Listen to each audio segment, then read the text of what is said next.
To that old rugged cross. Amen. You may be seated, please. Magapaligod ang tanan. There was a story of three people nga nagbuhat sila og building sa church. They were working on a new church building. Can I use this one now? They were working on a new church building and usa ka adlaw dunay tawo nga ning duol og niingon siya, "What are you doing?" And the three people nga nagbuhat sa bag-o nga building, they have three different answers. The first one answered og niingon siya, "Unsa imong gibuhat?" Niingon siya, "Nagmasa ko og simento kay para amo ang himuon nga haligi para sa building." The second person, when he was asked, "What are you doing?" Niingon siya, "I am earning my wages. I am here tungod kay nanginabuhi ko, tungod kay na ako'y mga anak nga akong buhion, and so I'm exactly here because I am earning wages." But the third person, mga kaigsunan, the third person answered and said, pag ingon sa tao, "What are you doing?" He simply said, "I'm building a church. I'm building a church." The three answers nga atong manotice, mga kaigsunan, ang tulo ka mga tubag nga atong mabantayan. And out of these three, there is a better answer for it. Naay isa ka buok nga pinakanindot og tubag.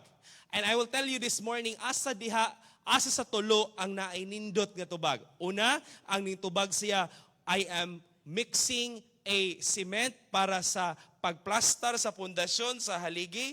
Ikaduha, niingon siya, "I am here tungod kay ako'y sweldo, nag-earn ko og kwarta ipakaon sa akong pamilya." But the third person nga niingon siya, "I am here because I am building a church." Obviously, out of the three people nga ning tubag, ang ikatulo ang naay pinakanindot nga tubag. The best perception in building among the three was the third person nga ning tubag. Nga samtang gatrabaho ang ubang mga tao, wala siya galantaw sa iyang sweldo, wala siya galantaw kung unsa ang iyang gimasa nga semento, but he focused on something nga iyang gibuhat para sa Ginoo. And it is very important sa atong tagsatag sa kakinabuhi nga kung unsa ang atong gibuhat para sa Ginoo, ayaw pag-focus kung unsa ang imong gibuhat, kundi pag-focus sa Ginoo nga mo'y tag-iya sa imong gibuhat. In our text this morning, we see many people in the temple. The Bible says that Jesus Christ visited the people with the temple with many people. Og daghan sa mga tao ang naa dito. There were people sitting on the money changers. There were people sitting on the table. There were people nga gitawag og mga negosyante sa sulod sa church kay namaliga sila og hayop para i-offer dito sa balay sa Ginoo.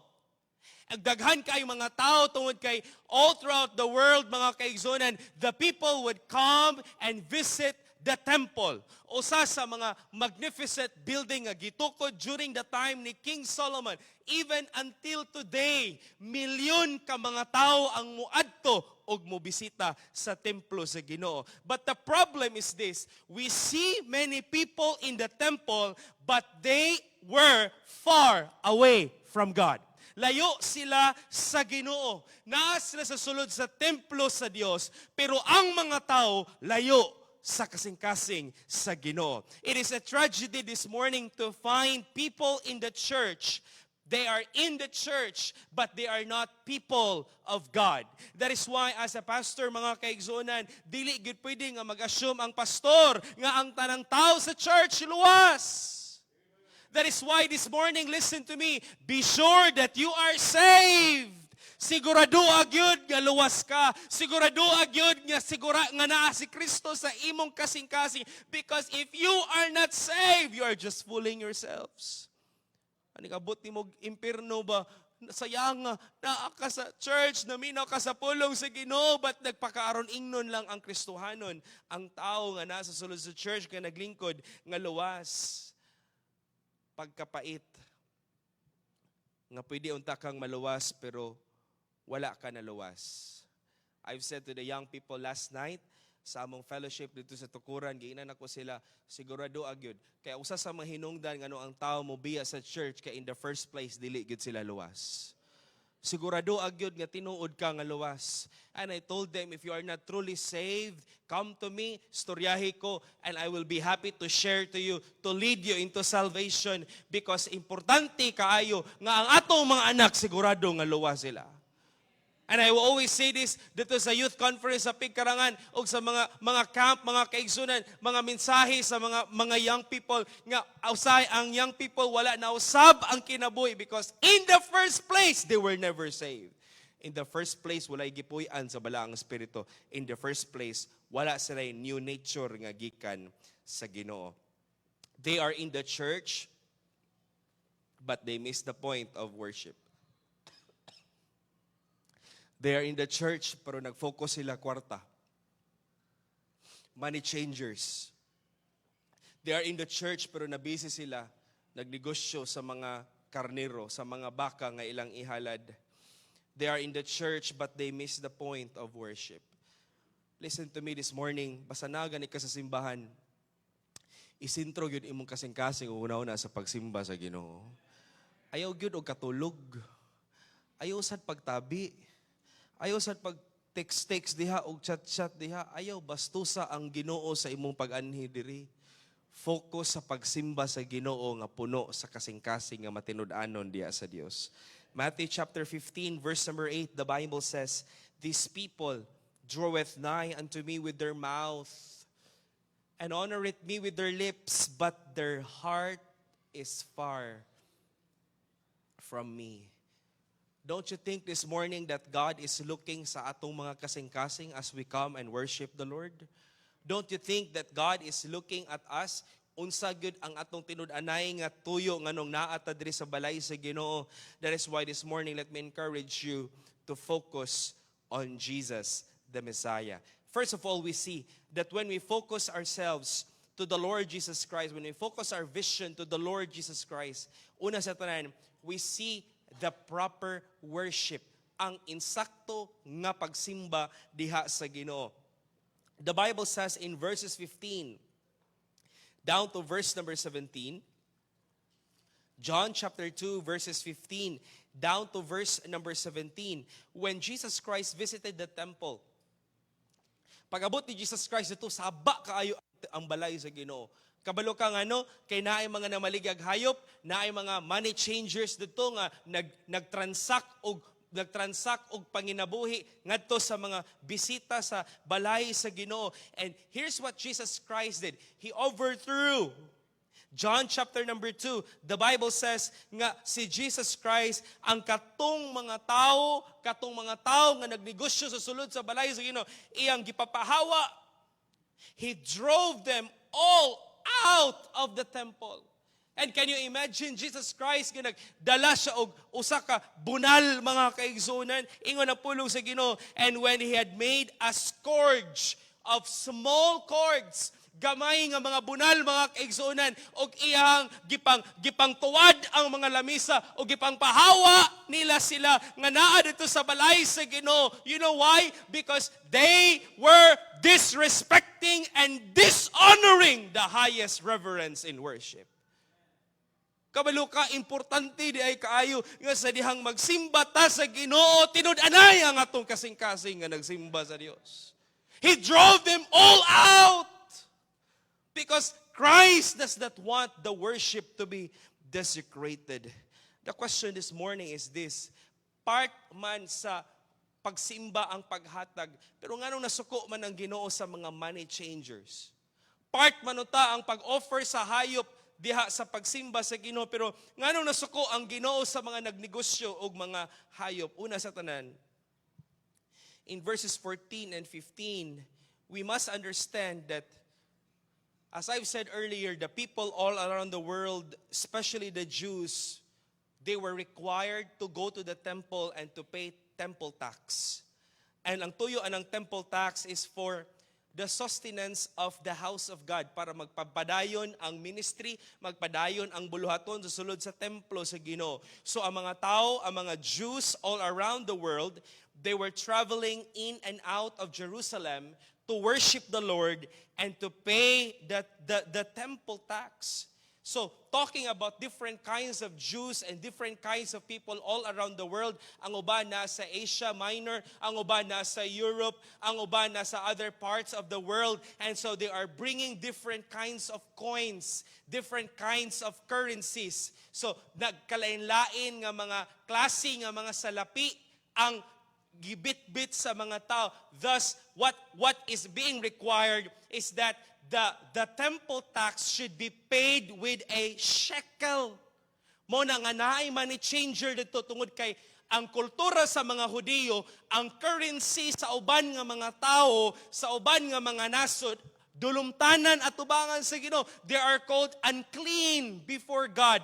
Og unsa lang nga currency ang acceptable? Ang shekel nga currency, not their currency. So nutang naay money changer dito sa sulod sa balay sa Ginoo kay para i-exchange kung unsa ang ilang currency, i-exchange into shekel. But here's the problem. Dara ang problema, nasuko si Jesus Christ tungod kay grabe kataas ang exchange rate during transaction.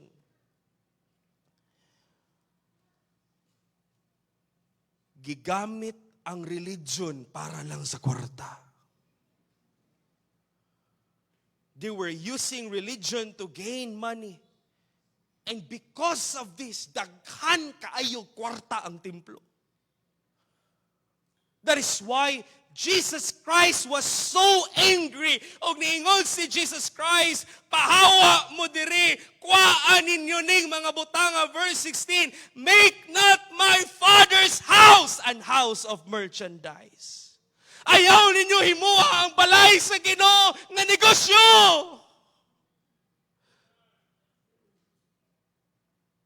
Dili biya tanang nagsimba karon tunod anay nga nagsimba sa Ginoo. Kay naay mga simbahan karon nga gigamit ang pulong sa Ginoo para negosyo. Kwarta rituyo. Pangwartahan ra ang mga tao. Unya ang leader luxurious kay kinabuhi. So many people right now using the Bible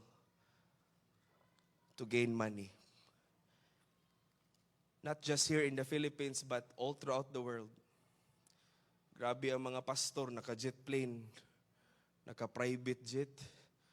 Grabe kay mga sakyanan. Unya, tungod lang sa pag-maneuver sa mga bersikulo sa Biblia para ang tao muhatag. Ang tinuod nga pagsimba, wala nag-focus lang sa kwarta, nag-focus sa Ginoo. The proper worship. That is why the Lord was so angry sa mga namaligya og hayop, mga kaigsuonan. Parehas ra gyapon nga modus ang ilang ginabuhat ito sa sulod sa templo. Kay ngano man dunay inspector because ang gitudlo sa Bible basta mag-offer ka sa Ginoo dapat walay blemish. Diba? Dapat walay samad, walay hugaw, walay unsa pa diha, walay kana bang apan ba. So, dito sa sulod sa templo naay inspector dito. I-inspect na tanan nga mga hayop nga dalon dito para i-offer sa Ginoo. And so, dara ang modus nila. Ang modus nila mao ni. Gisabot na daan ang inspektor nga tanan nga mga hayop nga gikan sa gawas gipalit dili sa sulod. Kay namin na maliga sa sulod sa templo. So ang katong mga tao nga magdala silang mga mananap, mga kaigsuonan para ihalad sa Ginoo, i-inspect nila dito, pero gisabot na daan ang inspektor nga dili dawaton ang hayop nga nasa gawas. So mapugos ang mga tao nga mupalit og hayop sa sulod, kabalo ka tagpila ang presyo sa sulod. Times 17 ang price sa presyo nga naa sa sulod kumpara sa presyo nga naa sa gawas. The excessive price, the overpricing of the animals, mga kaigsuonan, almost 17 times the price outside the temple. Mga kaigsunan, nasuko ang Ginoo, luoy kay ang mga pobre, ang pagsimba para na lang sa mga dato, ang pagsimba para na lang sa naay mga kwarta. The worship was hindered. The worship was desecrated. The worship was now a business. Mga kaigsunan, listen to me. Atong insaktohon ang atong pagsimba sa Ginoo karong tuiga 2025. Focus on Jesus, the Messiah, as you focus on the proper worship.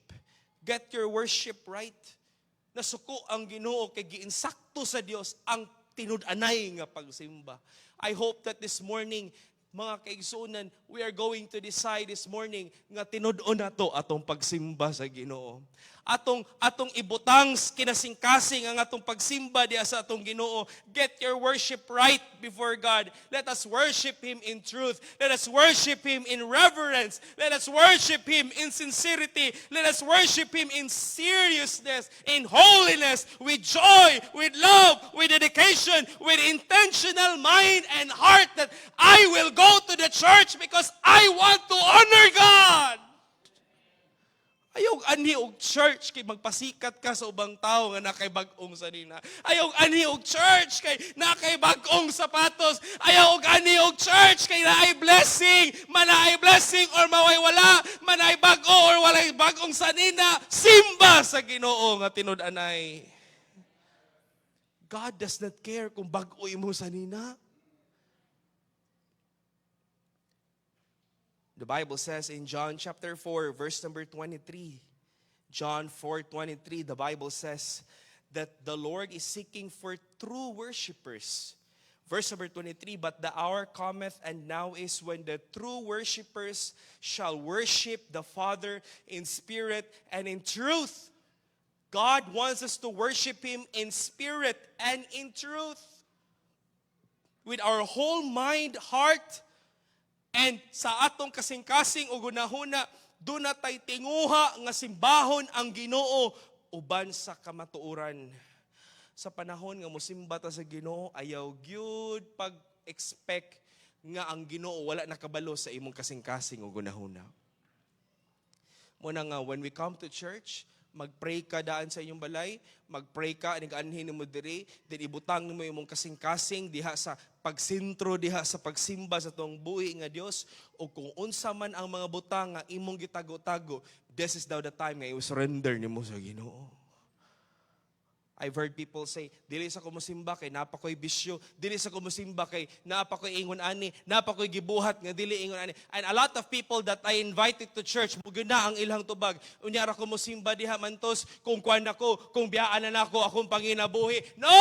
Maski pag naa kay gibuhat, come to church!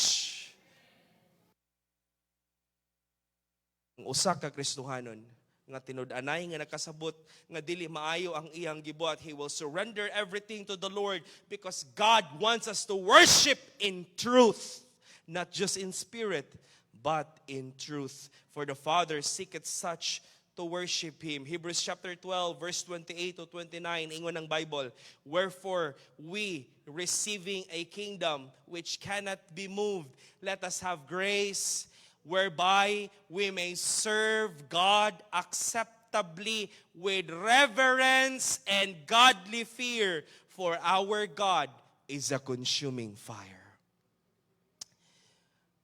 Ato yung tigaag taas nga pagrespeto ang pagsimba sa tong buhi nga Dios. Listen to me, when you come to church, ayaw pagtabi-tabi, isa ray magwali diri, ayaw pagwali diha. Amen. Anig-anin na tog church, atong paningkamutan nga makasayo ta. Wala na yung nangimin na nga makasayo ta. Grabe yung estudyante, magdali-dalig adto sa eskwelahan. Paspas kay mga bot. Kita mga empleyado sa gobyerno. Grabe, paspas kay ang time in. Nailabawng time in ang Ginoo galantaw nato. Unya gusto tag untay mang Ginoo, untay mang Ginoo nga mo panalangin nato. Gusto nato nga untay mang Ginoo mo tubag sa to pag-ampo pero sa pagsimba dili ta on time. O padayon pa ko. on time ta. Atong tinudoon niya itong pagsimba. Tininuod man ka niya itong pagsimba. Why? Because we need to have a proper worship. When we focus on Christ, we see a proper worship. The next time you come to church, ibutang gud sa mo kasing-kasing nga, dili ko musugot nga mugawas ko sa simbahan nga wala ko na panalanginan sa pulong sa Ginoo. May pay nang labanan lang ka sa inyong balay. Kung naalang ka diri, magtabi-tabi, then wala rin mahitabo sa imong kinabuhi. May pay naglakwat siya na lang ka, pero mugawas ka, paminaw, mugawas ka nga ang imong kasing-kasing na bless sa pulong sa Ginoo. And I will tell you, the Word of God is powerful. The Word of God will work sa kinabuhi. I don't have any power. I am just simply bringing the powerful Word of God. O ang pulong sa Ginoo nga mo trabaho, nga imong gipaminaw, ibutang sa imong kasing-kasing o gunahuna, mo na mag-work sa imong everyday nga kinabuhi. Hangtod nga ang Ginoo maginahinay og bag-o sa kinabuhi sa tao. Dili man ang tao mo'y makabag-o sa kaugalingon, ang Ginoo man o gamiton sa Ginoo ang iyang pulong. Pero dili na mahitabo kung anig-anhin na to sa church, wala tay intensyon nga maminaw sa tinud-anay sa pulong sa Dios. Number 1, we see the proper worship. Number 2, we also see the powerful witness or the powerful evidence of what Jesus Christ did when He cleansed the temple. The cleansing or the very act of cleansing the temple by our Lord Jesus Christ was a powerful evidence. It was a powerful testimony that He is truly the Messiah. I will tell you this morning, ayaw gyud pagduha-duha, tinuod si Jesus Christ nga anak sa Ginoo.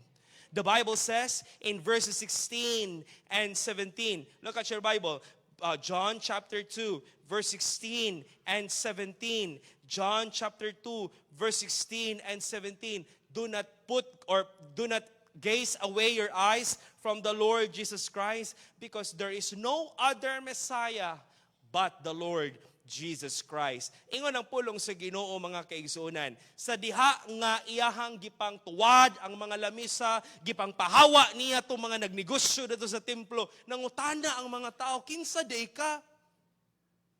Verse number 16 and 17, the Bible says, when Christ said, take these things hence, make not my Father's house an house of merchandise. Ningon ang pulong sa Ginoo. Verse 18, then answered the Jews and said unto him, what sign showest thou unto us, seeing that thou doest these things? Who are you? Kinsa man ka? When Jesus Christ gi-cleanse niya ang temple, gipapahawa niya ang mga tao, the Bible also tells us in verse 17 that they remembered, His disciples remembered that it was written, the zeal of thine house hath eaten me up. In other words, this morning, the disciples, first of all, they remembered two things. Unsa ang ilahang nahinumduman? Una sa tanan, nahinumduman nila ang prophecy sa pulong sa Ginoo in Psalm chapter 69, verse number 9. Psalm chapter 69, verse number 9. Diha nimo mabasa ang prophecy nga giingon diha sa verse 17 nga ang kainit sa Ginoo, ang kainiton sa Ginoo ningkaon kaniya towards the house of the Lord. The cleansing of the house of the Lord. In other words, si Jesus Christ, ning bati siya nga grabe ang iyahang pagbati nga bugal-bugalan ang balay sa Ginoo. And that very act, that very feeling of Christ was prophesied in Psalm 69, verse number 9. And that pertains to the Messiah nga maabot gikan sa pagsulat ana thousands of years after, and now it is fulfilled right in the very eyes of the disciples that it was the Lord Jesus Christ nga si Kristo ang gipasabot sa Psalm chapter 69 verse number 9. Listen to me, paminaw pag-ayo, walay lain nga Messiah sa Old Testament nga gipadayag sa New Testament, walay lain kumdili si Jesus Christ. Walay lain nga bugtong anak sa Ginoo nga manluluwa sa tibuok kalibutan. They also remembered that Jesus Christ talked to them. about His death and resurrection. Ningon ang pulong sa Ginoo. I said earlier, ningon ang mga tao, who are you? What sign showest thou unto us? Nganong imo man ang gibuhat, nganong imo man ang gipapahawa diri sa balay sa Ginoo? Kinsa day ka? Unsa day ka? So unsay gitubag ni Jesus Christ? Unsay sign nga gihatag ni Jesus Christ? Verse 19, Jesus answered and said to them, destroy this temple, and in 3 days I will raise it up. And when they heard that word temple, ang ilang hunahuna, ang templo nga building, ang haligi, ang dingding, ang bungbong. But no, that's not what the temple that Christ is referring to. But the temple that Christ was referring to was stated in verse number 21. But He spake of the temple of His body.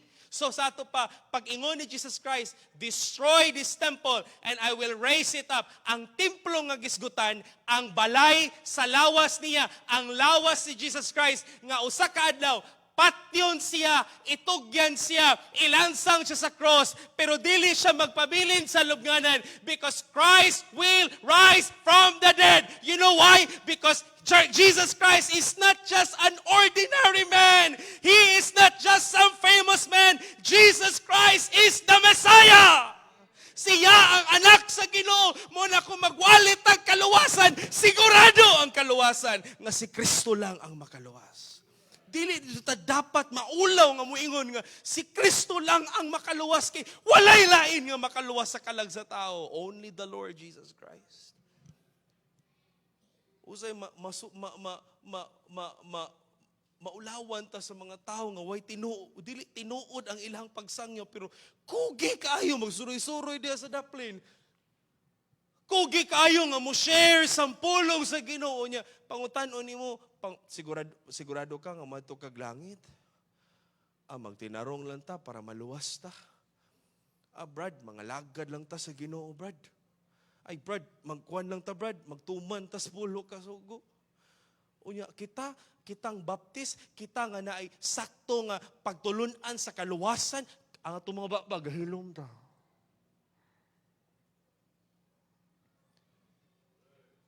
The temple is referring to the body of the Lord Jesus Christ. And when Jesus Christ rise from the dead, they remember that one. What does the Bible says in verse number 22 in the Bible? When therefore He was risen from the dead, His disciples remembered that He had said this unto them, and they believed the scripture and the word which Jesus had said. I tell you, there is no other basis for salvation but the Word of God. It is not the writings of some famous people. It is not the writing of some religious leader. It is always the Word of God. And there is no other Savior nga gi-point out sa pulong sa Ginoo but the Lord Jesus Christ. Ug iyan ang gipamatudan sa diyang nabanhaw siya. Muna nga ningon ang Bible, Romans 10:9. That if thou shalt confess with thy mouth the Lord Jesus and shalt believe in thine heart that God hath raised Him from the dead, thou shalt be saved. Nganuman, ang pamatuod nga ang Dios makahatag sa kinabuhing walay katapusan, kay pagkamatay niya, nabanhaw siya. Siya ang makahatag og kinabuhi. Munang walay relihiyon nga makaluwas, kay walay relihiyon makahatag og kinabuhi. Only the Lord Jesus Christ can grant or give eternal life. That is why this morning, the very act of Christ nga iyang gilimpyuhan ang templo sa Ginoo, it was a proof, a powerful proof, a powerful witness that He was the Messiah nga gimension sa Old Testament, nga si Jesus Christ nabanhaw, gilubong og nabanhaw gikan sa patay. Og mga kaigsuonan, because of that, the more reason we ought to focus on Christ because His identity is very clear. His credibility is very strong. Jesus Christ is the one sent by God. And there is no doubt with that. walay dili ta dapat magduha-duha nga si Kristo tinuod nga anak sa Dios. Acts chapter 1 verse number 8. Acts chapter 1 verse number 8. The Bible says, "But ye shall receive power after that the Holy Ghost is come upon you, and ye shall be witnesses unto me." Who is that me? Jesus Christ. Mo na nga ayaw mo kahadlok nga mag-share sa pulong sa Ginoo kay ang pagsulwining dili ikaw ang sentro, ang Ginoo nga makaluwas. Mahadlok mo share sa pulong sa Ginoo. Kay ano mahadlok man ka nga dili man ang imong kaugalingong opinion ang imong gi-share. Jesus Christ. Just say, "Brad, Jesus Christ died for you." Si Jesus Christ mo'y makaluwas sa tong kalag. Dili ang relihiyon, dili ang maayong buhat. Always put Jesus Christ in the center of your soul winning. Kay una sa tanan, dili man ikaw ang makaluwas, si Kristo man. Dili man ikaw ang makaluwas, kundi ang gahom man ni Jesus Christ, because He is the Savior. The Bible says that we are His witnesses. We are His witnesses. Og mga kaigsunan, walay lain nga effective nga witness sa mensahe sa kaluwasan, walay lain nga makalid sa tao nga buta ngadto sa kahayag, kundi ang mga tao nga usa ka adlaw buta pero nakamata sila. Are you saved today? Ikaw o ako, kita ang angayan nga mo share sa pulong sa Ginoo. Muna nga, kita ang mga tinuod nga luwas, sangyaw kita sa pulong sa Ginoo.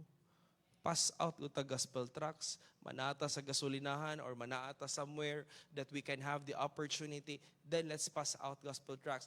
Let's share to them as simple as the simplest message of all, that only Jesus Christ can save. 2 Corinthians chapter 4 verse 3 and 6, the Bible says, 2 Corinthians 4, 3-6, "But if our gospel is hid, it is hid to them that are lost, in whom the God of this world hath blinded the minds of them which believe not, lest the light of the glorious gospel of Christ, who is the image of God, should shine unto them. For we preach not ourselves," very clear, we do not preach ourselves, "but Christ Jesus the Lord, and ourselves your servants for Jesus' sake.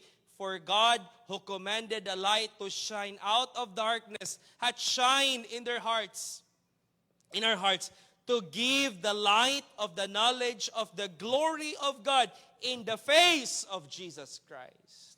Walay lain nga makahatag og kahayag sa kinabuhi, sa ngit-ngit nga kinabuhi sa tao, kundi ang kahayag sa maayong balita sa kaluwasan. You just do not know what people have been going through. Marriages are broken. Problemado sila sa ilang pamilya. Problemado sila sa ilang trabaho. Grabe na kayo ang ilahang crisis nila sa ilang kinabuhi. And you think that money can solve everything. You think nga ang trabaho makasulbad sa tanan. Daghan sa mga tao nga daghang trabaho. Daghan sa mga tao nga naay kwarta. Pero dili sila malipayon. Kay ang kulang sa tao, ang kahayag ni Jesus Christ. That is why we need to be a witness of who Jesus Christ is. The next time nga mo share ka sa gospel, ayaw pagunahon na sa mga kaugalingon, hunahuna si Jesus Christ. Siya maoy ibugwak sa mga tao, kay walay lain nga makaluwas si Jesus Christ. Yesterday, salamat sa mong soul winning yesterday. Brother Danny mo nakashare ito na itindahan. Kani magsulwin ito, no? Kay katawanan kayo ba? Bundak-bundakan kag storya. Ano ba, no? Kung ma'am, natigaan naman siya. Oh, natigaan na! Kasing bundak-bundak kag storya.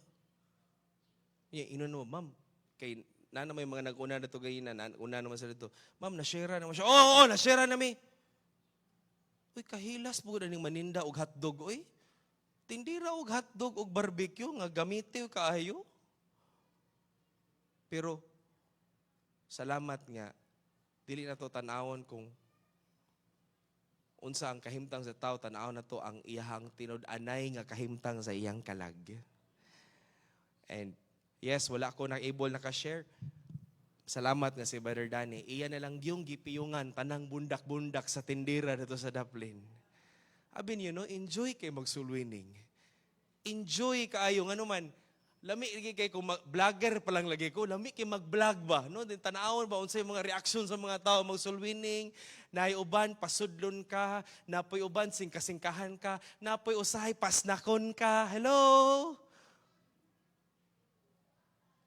Pero enjoy, kabalo ka ngano, tungod kay makita nimo ang tao nga uhaw sa pulong sa Ginoo, naay kwarta pero kulang ang ilang kinabuhi. We need to be that powerful witness for this year 2025. Number three and the last katapusan, I'm going to end my message this morning. The Bible says in verses 23 and 25, as we focus on Christ, number one, not only we see the proper worship. Number two, not only we see the powerful witness kung kinsa si Jesus Christ. And number three and the last, we see the practical walk of Christian life. The practical walk. In verses 23 and 25, daghan kay gibuhat si Kristo nga mga milagro. And this is very important nga ato ning masabtan sa pulong sa Ginoo. John chapter 2 verse 23 and 23 to 25, the Bible says that many believed on his name when they saw the miracles which he did. But ingon si Jesus Christ, but Jesus did not commit himself unto them because he knew all men. There were many instances nga human ni Jesus Christ, pagkaunon ang mga tao, human niyang ayuhon ang ilang mga sakit. There was a time nga ang mga tao, gahuna-huna sila, nga himuon nila si Jesus Christ nga hari. And you know what Jesus Christ did?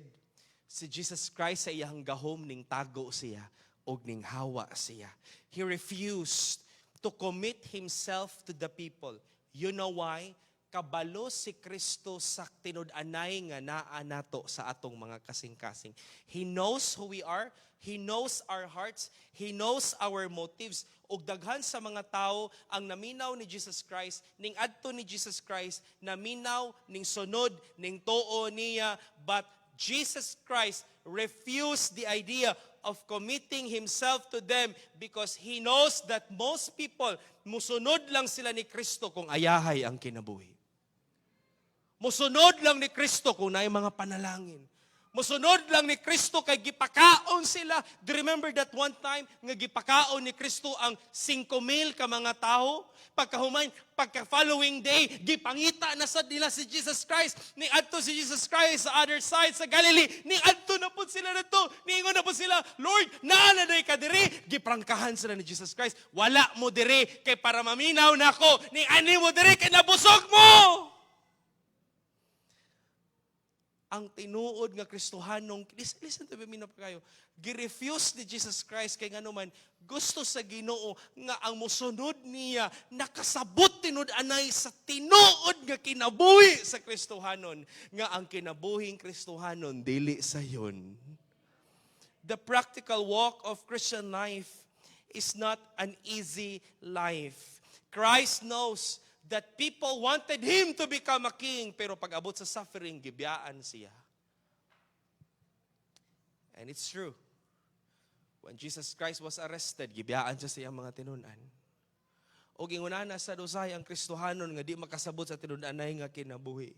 Mo na nga gusto sa Ginoo that we would be faithful, that we would be dedicated, that we would be committed Christians, because Christian life is never an easy life. The practical walk of Christian life is not a life of bed roses. The bed of roses. The practical walk of Christian life is not a life filled only with joy and laughter and mga tawa tatanan kay luwas na, mga taglangit na atay church. Mga kaigsunan, the practical walk of Christian life is also filled with tears. Naay mga butang nga dili ta makasabot. Napay mga butang sa kinabuhi nga di mo kasabot. O say muhilak na lang ka ba? Lord, dili mo ko kasabot, Lord. Oy, ngano man ni Lord? Oy, ako namang gibuhat ang tanan. Lord, nganong ingon anak man sila? Lord, ngano? Lord, nangayo. Lord, mo ngano mo man ni? Dili ta kasabot usay. That's part of Christian life. Ano man, gusto sa Ginoo nga musalig ta niya maski wa ta kasabot. Filled with tears, filled with difficulty, filled with fiery trials, filled with heavy temptations, filled with unexpected problems. Mga kaigsunan, let me encourage you this morning, sa panahon nga moabot ang mga kasakitan sa kinabuhi, ayog biyay ang Ginoo. Kaya ang Kristohanon, maay lang ta kung na mga panalangin, pero sa panahon sa kasakit, ang Ginoo, ang Kristohanon, mubiya sa Ginoo. That is why Christ said, many believed on Him, but He did not commit Himself to them. Listen to me this morning as I close. We do not know what comes to our 2025. We do not know. I do not know. What will happen to our family? What will happen to this church? Even sa imong kinabuhi, you do not know. But let's walk together in the Lord for this year, 2025. Mulakaw ta diya sa Ginoo. Kuyog ta sa kasakitan. Kuyog ta sa panalangin. Ayaw lang og dawat og panalangin. Hello? Ayaw lang dawat og panalangin gikan sa Ginoo. Kinahanglan makabalo sa tamo dawat og mga problema. Hello? Gusto gyud blessing. Pero kabalo ba ka nga usay ang problema usa ka panalangin? Kay pinaagi sa problema makahinumdum ta sa Ginoo. Pinaagi sa problema makabalo ta nga dili gyud atong kaugalingong kusog ang makahatag natong tinuod nga kusog. Kundili ang Dios. Let's walk together in the Lord this year 2025 in sufferings, in pain, in problems, in tribulations that we face. And I will reiterate to you the story of Job when he lost everything. The Bible says in Job chapter number 1, Job said, Job fell to his face. Job worshiped God. He lost his 10 children. He lost all his job. He lost his morality. He lost his business. Wala na, gibiyaan niya sa mga tao, gibiyaan niya sa mga asawa. But here's what Job did. Hingon si Job, naked came I out of my mother's womb, and naked shall I return thither. The Lord gave, and the Lord hath taken away. Blessed be the name of the Lord. This year, 2025, siguro moagi tag mga kasakitan. Dili jud siguro, moagi jud tang tanang kasakitan. Moagi jud ta tanan og mga luha, na mga problema, na mga panahon nga way lami ihanig church. Na panahon nga way lami iampo. Di gyud kay naa halos gani pirmi, no? Wa gyud lami, nay panahon nga way lami ibasag Bible, nay panahon way lami ikanta. Ganina galanta ko sa mga naong ganina ang uban, no? For I'm saved. Mura magkanang wa kakaog cake atong New Year ba? Murag wa na binlig panit sa litson. Ako I would just notice people, aning mga hanta diri na ara magtanga ara ba na ro? Murag daghan kay gibuhi, murag 50 kabuk anak gibuhi, maghinuktok, layo kay hunahuna ba? And mga kaigsunan, kung moabot ang problema, pasalamati ang Ginoo.